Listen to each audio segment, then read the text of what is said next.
How to log out in Honor of Kings.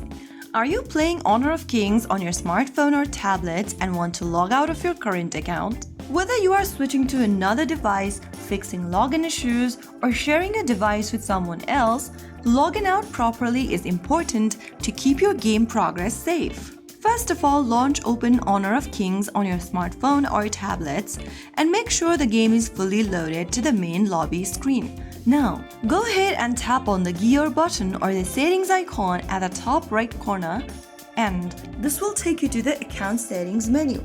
From the page, tap on the Logout button appearing at the bottom right corner. Once you tap on that, confirm this action by tapping on Confirm, and you'll be redirected to the main home page or the welcome page of Honor of Kings. Make sure that your account is linked with Google, Apple ID, or any other login options before logging out. If you are using guest account, do not log out of your account or you may lose progress. Always log out properly when using a shared device. So that's it. That is how you can easily log out of your Honor of Kings account on a smartphone or tablets in just a few simple steps. If you found the video helpful, don't forget to like, share, and subscribe to our channel. I will see you again in the next episode. Thank you for watching.